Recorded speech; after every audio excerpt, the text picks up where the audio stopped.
కాపు సోదరులందరూ కలిసి ఈరోజు ఈ వన సమారాధన ఇక్కడ ఏర్పాటు చేసుకుని మరి మమ్మల్ని కూడా ఇక్కడ ఆహ్వానించినందుకు మరొకసారి పెద్దలందరూ కూడా హృదయపూర్వక ధన్యవాదాలు తెలియజేస్తాను.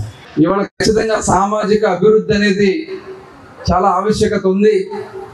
దానికి మనం ఒకరికొకరు చేదోడు వాదోడుగా ఉంటూ ఎవరైనా ఇలాంటి సమావేశాలు పెట్టుకోవడం ద్వారా, ఇది మన పూర్వీకులు మనకి ఇచ్చినటువంటి ఒక మంచి సంప్రదాయం.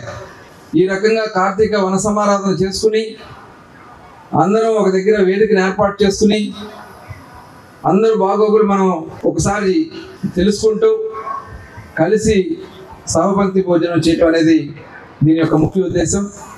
చాలా బాగా అద్భుతంగా ఏర్పాట్లు చేశారు. మరి కింద సంవత్సరం కూడా నేను ఇక్కడ రావడం జరిగింది.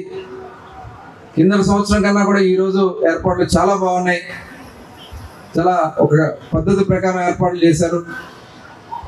ముఖ్యంగా చర్చించుకోవాల్సినటువంటి విషయాలన్నీ కూడా చర్చించుకోవడం, మొట్టమొదటి నుంచి కూడా మనం అందరూ ఒక అన్నదమ్ములాగానే ఉన్నాం. కుల మతాలకు అతీతంగా మన మచిలీపట్నంలో ఒక మంచి సంప్రదాయానికి మనం శ్రీకారం చుట్టాం. చాలా సంతోషం.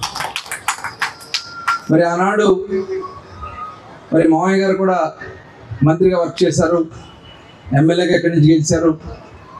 అలాగే నేను కూడా స్కూల్ టైం నుంచి కూడా అందరూ నా స్నేహితులందరూ కూడా మరి మన కాపు సామాజిక వర్గం నుంచి నన్ను చాలా ప్రోత్సహించారు.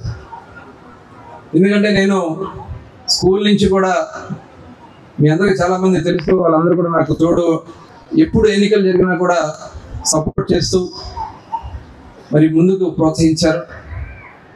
ఇవాళ మనం ఒకసారి రాష్ట్రాన్ని కూడా చూసుకోవాలి. ఇవాళ తిరిగి మళ్ళీ కాపు సామాజిక వర్గానికి గుర్తింపు తీసుకొచ్చినటువంటి వ్యక్తి పవన్ కళ్యాణ్ గారు అని చెప్పి నేను ఖచ్చితంగా మీకు ఈ సందర్భంగా తెలియజేస్తాను. ఆనాడు స్వర్గీయ వంగవీటి మోహన్ రంగారావు గారు గుర్తింపు తీసుకొస్తే ఇవాళ తిరిగి మళ్ళీ పవన్ కళ్యాణ్ గారు రెట్టింపు ఉత్సాహంతో ఈరోజు పనిచేస్తా ఉన్నారు, రాష్ట్ర అభివృద్ధి కోసం పనిచేస్తా ఉన్నారు. మరి వారికి అండగా ఉండాల్సినటువంటి బాధ్యత ఉందా లేదా అని చెప్పి నేను మిమ్మల్ని అందరినీ అడుగుతా ఉన్నా. అండగా ఉంటారని అడుగుతా ఉన్నా. ఇవాళ మళ్ళీ మన మధ్యన చిచ్చులు పెట్టాలని ప్రయత్నాలు చేస్తున్నారు. ఎవరు ఎన్ని చిచ్చులు పెట్టినా పవన్ కళ్యాణ్ గారి నాయకత్వంలో ఈ రాష్ట్రం భారతదేశంలో నంబర్ 1 స్థానంలో నిలబడేదానికి వారి కృషి ఖచ్చితంగా ఉంటుందని మనం కూడా ఓపెన్ గా చర్చించుకుందాం. మన సమస్యలు వచ్చినప్పుడు ఖచ్చితంగా మాట్లాడుకుందాం. మీకు అండగా నిలబడటానికి దేనికి వెనకాడని కూడా నేను బందర్ నియోజకవర్గంలో మీ అందరి రిప్రజెంటేటివ్ గా మీకు నేను హామీ ఇస్తానా. ఎప్పుడు మీకు ఏ అవసరం వచ్చినా నేను మీకు తోడు వాడుగా ఉంటానని చెప్పి మరొకసారి మీ అందరికి కూడా తెలియజేసుకుంటూ, ఇవాళ ఎందుకంటే రాజకీయాల్లో ఉన్నాం కాబట్టి ఒక చిన్న మాట చెప్తా. రాజకీయాల్లో ఉన్నప్పుడు ప్రత్యర్థుల్ని మనం రాజకీయంగా మాట్లాడాల. కుటుంబాల గురించి, ఇంట్లో ఉన్నటువంటి భార్యల గురించి, పిల్లల గురించి మాట్లాడితే మటుకి అది మంచి సంప్రదాయం కాదు. అలాంటి పరిస్థితులు వస్తే ఎంతకైనా మీరందరూ కూడా తోడుగా ఉండాలని మరొకసారి మీ అమ్మందరినీ కూడా కోరుకుంటూ, ఆడబిడ్డలను గౌరవించుకుందాం, ఆడబిడ్డల యొక్క రక్షణ కోసం మనం అందరూ నిలబడదామని ఈ సందర్భంగా తెలియజేసుకుంటూ, అతి ముఖ్యమైనది మీరందరూ కూడా కోరుతున్నటువంటి మా బాధ్యత కాపు సోదరుల కోసం ఒక కళ్యాణ మండపాన్ని నిర్మాణం చేయాల్సినటువంటి బాధ్యత. ఎందుకంటే గతంలోనే ఈ పక్క రోడ్లో ఒక సైట్ చూసాం. ఆ రోజున కొండపల్లి వారి నుంచి అడిగాం, కొంత భూమి వాళ్ళు ఇచ్చారు, కొంత భూమి ప్రభుత్వం నుంచి ఇచ్చాం. ఆ రోజు ఒక 2.5 కోట్ల రూపాయల దగ్గర దానికోసం ఏర్పాటు చేసుకుంటే తర్వాత వచ్చినప్పుడు ప్రభుత్వం ఆపేశారు. త్వరలోనే 2-3 స్థలాన్ని చూపిస్తాను. వాస్తుగా కూడా బాగుండే మంచి స్థలాన్ని చూపించి ఖచ్చితంగా ఒక సంవత్సరం లోపే దాన్ని కంప్లీట్ చేయడానికి మనం మీరు కృషి చేయాలని చెప్పి సందర్భంగా కోరుకుంటూ, మరి దానికి ఇంకా చాలా డిమాండ్స్ పెట్టారు. జిల్లా నామకరణ గురించి చెప్పారు. దాన్ని ఎలా చేయాలనేది ఒకసారి స్టేట్ వైడ్ గా కొద్ది పాలసీ ఉంది కాబట్టి తీసుకొని చేస్తున్నాం.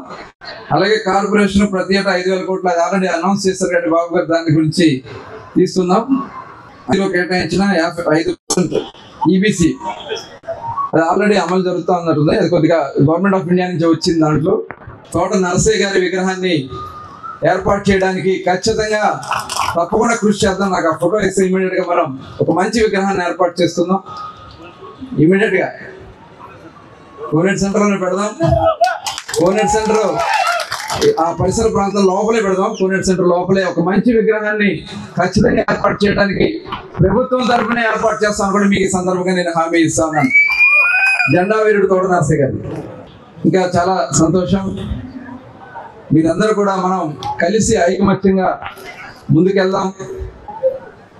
కుల మతాలకు అతీతంగా, పార్టీలకు అతీతంగా ఒకళ్ళ అభివృద్ధి కోసం ఒకళ్ళు తోడు నీడుగా ఉందామని మరొకసారి తెలియజేసుకుంటూ ఇంతటి చక్కటి కార్యక్రమాన్ని ఏర్పాటు చేసిన నిర్వాహకులకు ఒకసారి మరొకసారి గట్టిగా మనందరూ కూడా అభినందనలు తెలియజేసుకుంటూ సెలవు తీసుకుంటా ఉన్నాను. జై హింద్.